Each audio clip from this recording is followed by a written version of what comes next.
We got back from too many games this past weekend. What a rip-roaring adventure that was in Oaks, Pennsylvania. It rained for like almost 2 days straight. I saw my family that Thursday. I got to hang out with my pal AJ, who, if you've seen some of my videos, like the Vegas one, AJ was in that. And what a fun guy. Don't you like AJ? I do. AJ's great. And then we had the convention. We did the live podcast, so this is actually our second podcast this week for the first time. Many people were upset with the sound quality. Many people that it was an echo. We could actually, looking back, I probably could have recorded off the microphone on my MacBook, but we didn't know. We didn't figure it out. We had 5 minutes to set up. That was fun. If you missed that podcast, it went up Monday on iTunes a few days ago, and we talked about the biggest issue or biggest topic was GameStop releasing retro games finally online for purchase and the prices. And we did a Q&A. We spoke about a few other things that will be released. One more at least. I'll talk about VGA and grading sealed games. That'll be on YouTube. So no, it was a lot of fun.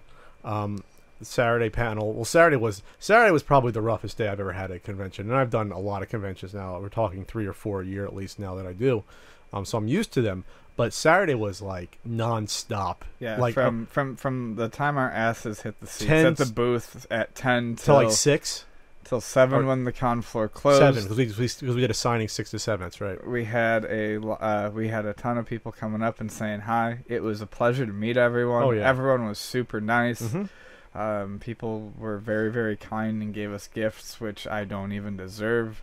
I agree. Great, Pat. But it was great. I did catch a wicked case of con SARS, con crud, con flu, whatever you want to call it, which is why I'm extra. Are you sure you did? Because it did it happen that night we left, or was it next day or two? Sicknesses don't take effect. It started yesterday early in the morning. So because the only major con flus I had started like.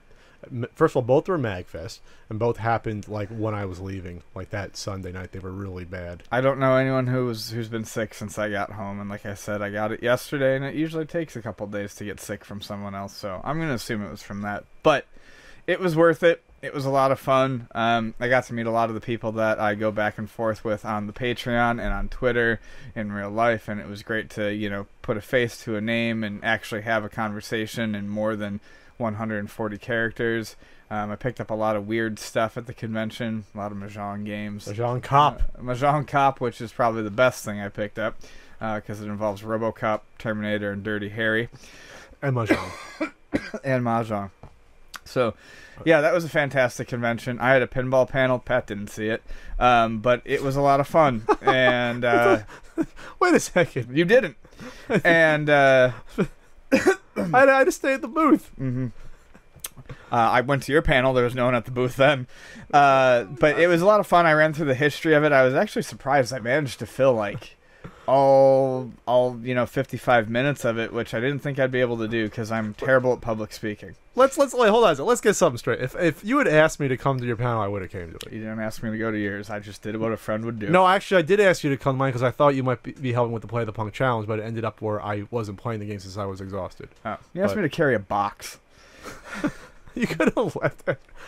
Anyways. Honestly, if it wasn't a tit for tat thing, I honestly didn't need you in the front row if it's going to come down to it. I mean, I appreciate you being there, but it wasn't like I was going to be torn apart. So I wish you wouldn't feel that way since I didn't go to your panel. But now I honestly feel bad because honestly, looking back, we should have recorded it. That probably was. Yeah, I mean that's the bigger bummer is that it didn't get recorded. But there might be a chance for another one.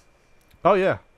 So what topics did you actually cover? Did you cover like the 3 or 4 major eras of pinball? I started with 1934.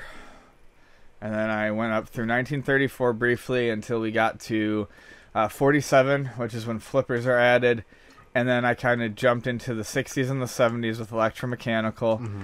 And then as we went into the 80s, I took a detour because a lot of people don't realize that. I mean, people think of pinball as this Americana thing. You see it in all these TV shows during that, the 50s and 60s eras. And people don't realize that pinball was outlawed in so many major cities in the U.S. Because coin-operated games were associated with gambling and moral degradation.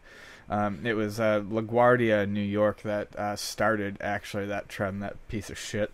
But it was eventually overturned by a very interesting court case where a guy actually had to play pinball in a courtroom and prove that it was a game of skill. That's pretty funny. I love if there was footage of that. That'd be great. And then I did the 80s, 90s, talked a little bit about the 2000s, did some Q&A. So 2000s, Stern. Now we're back.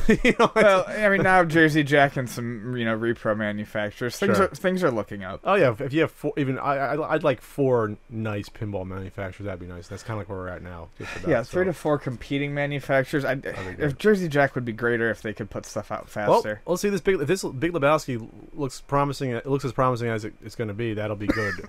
Hopefully, just too bad the price point's so high, or else I really want to get one. But $10,000, that's a lot of change for a pinball machine. Well, and the problem is for true competition. I'm not saying you need to pump 2 out a year like Stern does, but you need to be able to at least put out 1 a year.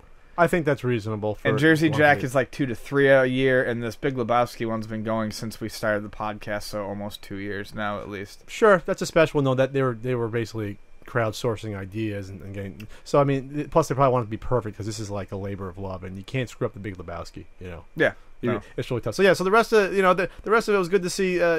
People on the internet. So you met Brent Floss for the first time. Brent's a great guy. That's not the first time. That's right. Well, the first time you get to really hang out with him, And I actually didn't get a chance to really see him. And then we hung out with James one night. So yeah. So Too Many Games is fun. I'll be at Con Bravo next month, and then we'll see what happens the rest of the summer.